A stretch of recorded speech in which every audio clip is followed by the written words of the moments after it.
ओम शांति। आज 25 दिसंबर 2025 के बाबा के मधुर महावाक्य सुनेंगे।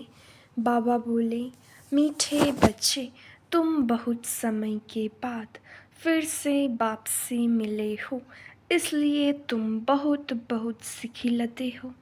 प्रश्न, अपनी स्थिति को एक रस बनाने का साधन क्या है? उत्तर, सदा याद रखो, जो सेकंड पास हुआ ड्रामा कल पहले भी ऐसे ही हुआ था। अभी तो निंदा स्तुति मान अपमान सब सामने आना है, इसलिए अपनी स्थिति को एक रस बनाने के लिए पास्ट का चिंतन मत करो। ओम शांति। रूहानी बच्चों प्रति रूहानी बाप समझा रहे हैं। रूहानी बाप का नाम क्या है? शिव बाबा। वह सब रूहों का बाप है। सब रूहानी बच्चों का नाम क्या है? आत्मा। जीव का नाम पड़ता है, आत्मा का नाम वही रहता है। यह भी बच्चे जानते हैं। सत्संग ढेर है, यह है सच्चा सत का संग, जो सत बाप राजयोग सिखाकर हमको सतयुग में ले जाते हैं। ऐसे और कोई भी सत्संग व पाठशाला नहीं हो सकती है। यह भी तुम बच्चे जानते हो। सारा सृष्टि चक्र तुम बच्चों की बुद्धि में है। तुम बच्चे ही स्वदर्शन चक्रधारी हो। बाप बैठ समझाते हैं, यह सृष्टि चक्र कैसे फिरता है। किसको भी समझाओ तो चक्र के सामने खड़ा करो। अब तुम इस तरफ जाएंगे। बाप जीव आत्माओं को कहते हैं, अपने को आत्मा समझो। यह नई बात नहीं, जानते हो, कल्प कल्प सुनते हैं, अब फिर से सुन रहे हैं। तुम्हारी बुद्धि में कोई भी देहधारी बाप टीचर गुरु नहीं है। तुम जानते हो, विदेही शिव बाबा हमारा टीचर गुरु है। और कोई भी सत्संग आदि में ऐसी बात नहीं करते होंगे। मधुबन तो यह एक ही है। वो फिर एक मधुबन वृंदावन में दिखाते हैं। वह भक्ति मार्ग में मनुष्यों ने बैच बनाए हैं। प्रैक्टिकल मधुबन तो यह है। तुम्हारी बुद्धि में है कि हम सतयुग त्रेता से लेकर पुनर्जन्म लेते लेते अभी संगम पर आकर खड़े हुए हैं। पुरुषोत्तम बनने के लिए हमको बाप ने आकर स्मृति दिलाई है। 84 जन्म कौन और कैसे लेते हैं, वह भी तुम जानते हो। मनुष्य तो सिर्फ कह देते हैं, समझते कुछ नहीं। बाप अच्छी रीति समझाते हैं। सतयुग में सतो प्रधान आत्माएं थीं, शरीर भी सतो प्रधान थे। इस समय तो सतयुग नहीं है, यह है कलयुग। गोल्डन एज में हम थे, फिर चक्र लगाकर पुनर्जन्म लेते लेते फिर आयरन एज में आ गए। फिर से चक्र जरूर लगाना है। अभी जाना है अपने घर। तुम सिखिलते बच्चे हो ना। सिखिलते उनको कहा जाता है जो गुम हो जाते हैं, फिर बहुत समय के बाद मिलते हैं। तुम 5000 वर्ष के बाद आकर मिले हो। तुम बच्चे ही जानते हो, यह वही बाबा है जिसने 5000 वर्ष पहले सृष्टि चक्र का हमको ज्ञान दिया था, स्वदर्शन चक्रधारी बनाया था। अभी फिर से बाप आकर मिले हैं जन्मसिद्ध अधिकार देने के लिए। यहाँ बाप रियलाइज़ कराते हैं, इसमें आत्मा के 84 जन्मों की भी रियलाइजेशन आ जाती है। यह सब बाप बैठ समझाते हैं, जैसे 5000 वर्ष पहले भी समझाया था। मनुष्य को देवता या कंगाल को सिरताज बनाने के लिए। तुम समझते हो हमने 84 पुनर्जन्म लिए हैं, जिन्होंने नहीं लिए हैं वह यहाँ सीखने के लिए आएंगे भी नहीं। कोई थोड़ा समझेंगे, नंबरवार तो है ना, अपने अपने घर गृहस्थ में रहना है। सब तो यहाँ नहीं आकर बैठेंगे, रिफ्रेश होने वह आएंगे जिनको बहुत अच्छा पद पाना होगा। कम पद पाने वाले जास्ती पुरुषार्थ भी नहीं करेंगे। यह ज्ञान ऐसा है, थोड़ा भी पुरुषार्थ किया तो यह व्यर्थ नहीं जाएगा, सजा खाकर आ जाएंगे। पुरुषार्थ अच्छा करते तो सजा भी कम होती। याद की यात्रा बेकर विकर्म विनाश नहीं होंगे। यह तो घड़ी घड़ी अपने को याद कराओ। कोई भी मनुष्य मिले पहले तो उनको यह समझाना है अपने को आत्मा समझो। यह नाम तो पीछे शरीर पर मिले हैं, किसको बुलाएंगे शरीर के नाम पर। इस संगम पर ही बेहद का बाप रूहानी बच्चों को बुलाते। तुम कहेंगे रूहानी बाप आया है, बाप कहेंगे रूहानी बच्चे। पहले रूह फिर बच्चों का नाम लेते हैं। रूहानी बच्चों तुम समझते हो रूहानी बाप क्या समझाते हैं। तुम्हारी बुद्धि जानती है शिव बाबा इस भागीरथ पर विराजमान है, हमको वहीं सहज राजयोग सिखा रहे हैं। और कोई मनुष्य मात्र नहीं जिसमें बाप आकर राजयोग सिखाए। वह बाप आते ही हैं पुरुषोत्तम संगम युग पर। और कोई भी मनुष्य कभी ऐसे कह न सके, समझा न सके। यह भी तुम जानते हो, यह शिक्षा कोई इस बाप की नहीं। इनको तो यह मालूम नहीं था कि कलयुग खत्म हो सतयुग आना है। इनका अब कोई देहधारी गुरु नहीं है। और तो सब मनुष्य मात्र कहेंगे हमारा फलाना गुरु है, फलाना ज्योति ज्योत में समाया। सबके देहधारी गुरु है, धर्म स्थापक भी देहधारी है। यह धर्म किसने स्थापन किया? परमपिता परमात्मा त्रिमूर्ति शिव बाबा ने ब्रह्मा द्वारा स्थापन किया है। इनके शरीर का नाम ब्रह्मा है। क्रिश्चियन लोग कहेंगे क्राइस्ट ने यह धर्म स्थापन किया। वह तो देहधारी है, चित्र भी है। इस धर्म के स्थापक का चित्र क्या दिखाएंगे? शिव का ही दिखाएंगे। शिव के चित्र भी कोई बड़े कोई छोटे बनाते हैं।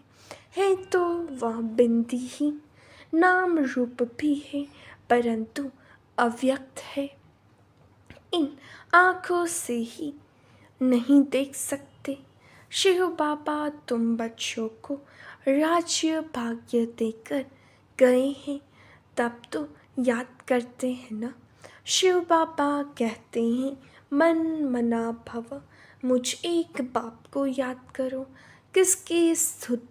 किसकी स्तुति नहीं करनी है। आत्मा की बुद्धि में कोई देह याद न आए, यह अच्छी रीति समझने की बात है। हमको शिव बाबा पढ़ाते हैं, सारा दिन यह रिपीट करते रहो। शिव भगवान वाच, पहले पहले तो अल्फ ही समझना पड़े। यह पक्का नहीं किया और बेटे बताई तो कुछ भी बुद्धि में बैठेगा नहीं।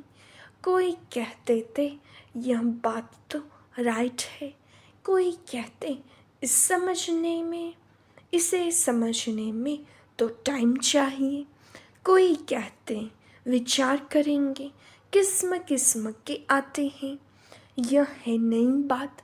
परमपिता परमात्मा शिव आत्माओं को बैठ पढ़ाते हैं, विचार चलता है। क्या करे जो मनुष्यों को यह समझ में आ जाए। शिव ही ज्ञान का सागर है। आत्मा को ज्ञान का सागर कैसे कहते हैं, जिसको शरीर ही नहीं है। ज्ञान का सागर है तो जरूर कभी ज्ञान सुनाया है, तब तो उनको ज्ञान सागर कहते हैं। ऐसे ही क्यों कहेंगे, कोई बहुत पढ़ते हैं तो कहा जाता है यह तो बहुत वेद शास्त्र पढ़े हैं, इसलिए शास्त्री अथवा विद्वान कहा जाता है। बाप को ज्ञान का सागर अथॉरिटी कहा जाता है, जरूर होकर गए हैं। पहले तो पूछना चाहिए कभी कलयुग है, पहले तो पूछना चाहिए अभी कलयुग है या सतयुग, नई दुनिया है या पुरानी दुनिया। एम ऑब्जेक्ट तो तुम्हारे सामने खड़ा है। यह लक्ष्मी नारायण अगर होते तो उन्हों का राज्य होता, यह पुरानी दुनिया कंगाल पना ही नहीं होता। अभी तो सिर्फ इन्हों के चित्र है, मंदिर में मॉडल्स दिखाते हैं, नहीं तो उन्हों के महल बगीचे आदि कितने बड़े होंगे, सिर्फ मंदिर में थोड़े ही रहते होंगे। प्रेसिडेंट का मकान कितना बड़ा है, देवी देवता तो बड़े बड़े महलों में रहते होंगे, बहुत जगह होगी, वहाँ डरने आदि की बात ही नहीं होती। सदैव फुलवाड़ी रहती है, कांटे होते ही नहीं, वह है ही बगीचा, वहाँ तो लकड़ियाँ आदि जलाते नहीं होंगे। लकड़ियों में धुआं होता है तो दुख फील होता है, वहाँ हम बहुत थोड़े टुकड़े में रहते हैं। पीछे वृद्धि को पाते जाते हैं, बहुत अच्छे अच्छे बगीचे होंगे, खुशबू आती रहेगी, जंगल होगा ही नहीं। अभी फीलिंग आती है, देखते तो नहीं है। तुम ध्यान में बड़े बड़े महल आदि देख आते हो, वह तो यहाँ बना नहीं सकते। साक्षात्कार हुआ फिर गुम हो जाएगा, साक्षात्कार किया तो है ना। राजाएं प्रिंस प्रिंसेस होंगे, बहुत रमणीक स्वर्ग होगा, जैसे जहाँ यहाँ मैसूर आदि रमणीक है, ऐसे वहाँ बहुत अच्छी हवाएं लगती रहती है, पानी के झरने बहते रहते हैं। आत्मा समझती है हम अच्छी अच्छी चीज़ें बनाएं। आत्मा को स्वर्ग तो याद आता है ना, तुम बच्चों को रियलाइज़ होता है क्या क्या होगा, कहाँ हम रहते होंगे। इस समय यह स्मृति रहती है। चित्रों को देखो, तुम कितने खुशनसीब हो, वहाँ दुख की कोई बात नहीं होगी। हम तो स्वर्ग में थे, फिर नीचे उतरे, अब फिर स्वर्ग में जाना है। कैसे जाएं, रस्सी में लटक कर जाएंगे क्या। हम आत्माएं तो रहने वाली हैं शांति धाम की। बाप ने स्मृति दिलाई, अब तुम फिर देवता बन रहे हो और दूसरों को बना रहे हो। कितने घर बैठे भी साक्षात्कार करते हैं, बांधलियों ने कभी देखा थोड़े ही है, कैसे आत्मा को उछल आती है। अपना घर नज़दीक आने से आत्मा को खुशी होती है, समझते हैं बाबा हमको ज्ञान देकर श्रृंगारने आए हैं। आखिरी एक दिन अखबारों में भी पढ़ेगा, अभी तो स्तुति निंदा मान अपमान सब सामने आता है। जानते हैं कल पहले भी ऐसे हुआ था, जो सेकंड पास हो गया उसका चिंतन नहीं करना होता। अखबारों में कल पहले भी ऐसे पढ़ा था, फिर पुरुषार्थ किया जाता है। हंगामा तो जो हुआ था सो हो गया, नाम तो हो गया ना, फिर तुम रिस्पॉन्ड करते हो। कोई पढ़ते हैं, कोई नहीं पढ़ते हैं, फुर्सत नहीं मिलती और कामों में लग जाते हैं। तुम अभी तुम्हारी बुद्धि में ही यह बेहद का बड़ा ड्रामा है, टिक टिक चलती रहती है, चक्र फिरता रहता है। 1 सेकंड में जो पास हुआ फिर 5,000 वर्ष बाद रिपीट होगा। जो हो गया सेकंड बाद ख्याल में आता है। यह भूल हो गई, ड्रामा में नूंद गया। कल पहले भी ऐसे ही भूल हुई थी, पास्ट हो गई। अब फिर आगे के लिए नहीं करेंगे, पुरुषार्थ करते रहते हैं।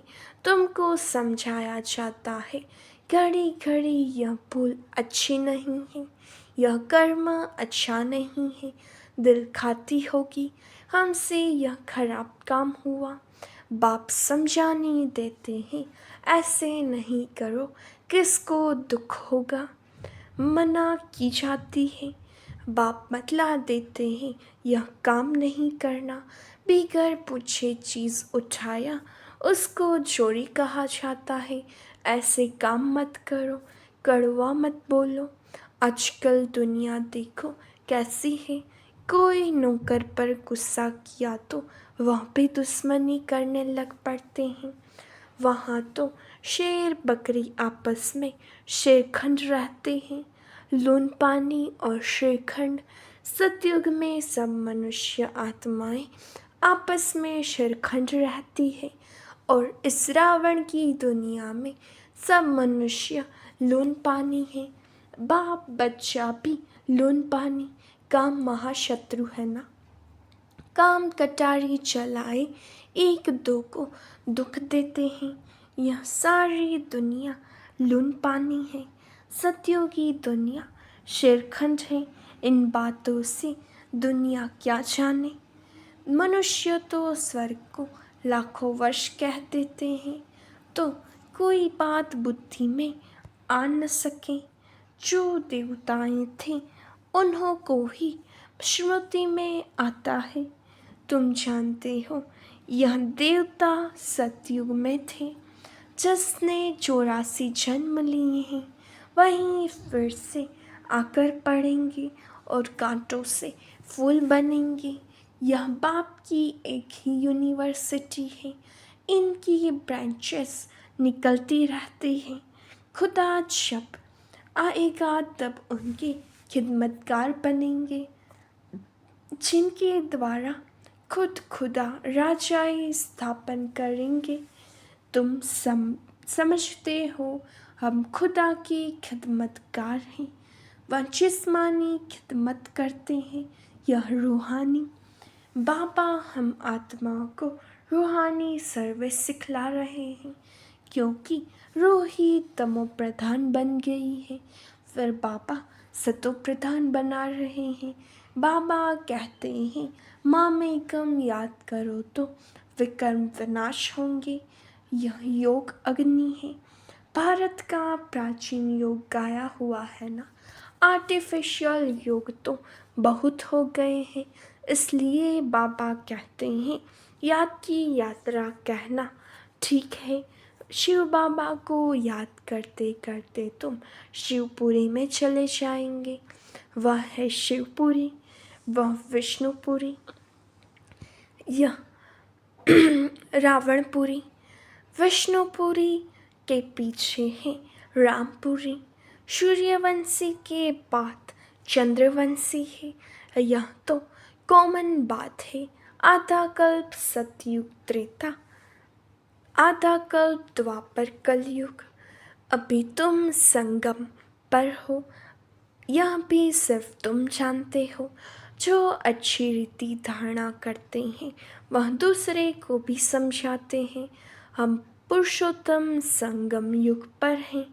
यह किसकी बुद्धि में याद रहे तो भी सारा ड्रामा बुद्धि में आ जाए, परंतु कलयुगी देह के संबंधी आदि याद आते रहते हैं।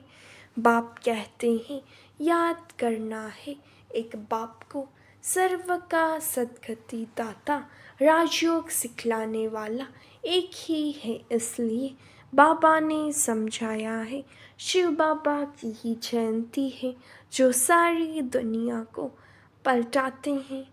तुम ब्राह्मण ही जानते हो, अभी हम पुरुषोत्तम संगम युग पर हैं। जो ब्राह्मण हैं उनको ही रचयिता और रचना का ज्ञान बुद्धि में है।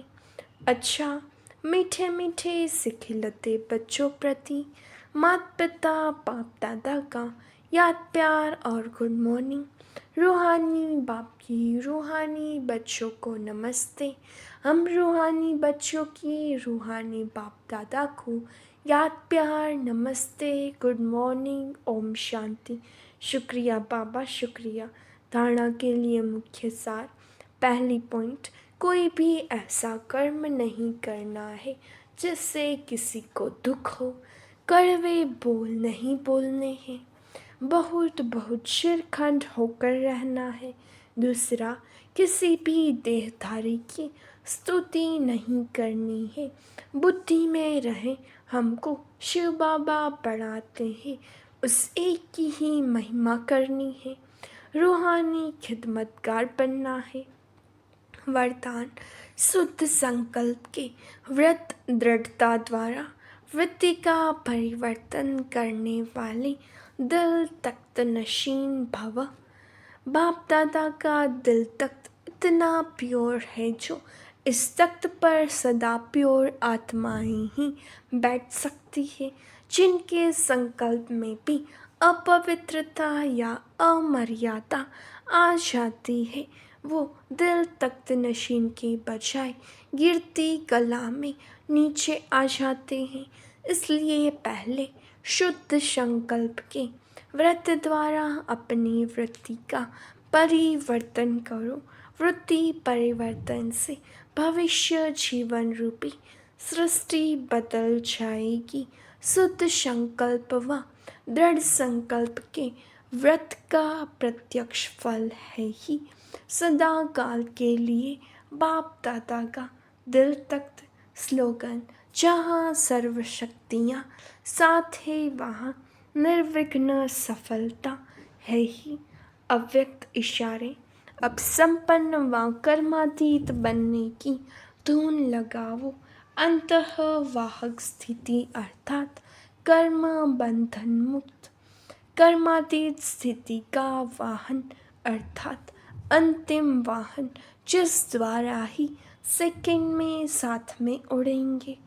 इसके लिए सर्व हदों से पार बेहद रूप में बेहद की सेवाधारी सर्व हदों के ऊपर विजय प्राप्त करने वाले विजय रत्न बनो, तब ही अंतिम कर्मातीत स्वरूप के अनुभवी स्वरूप बनेंगे।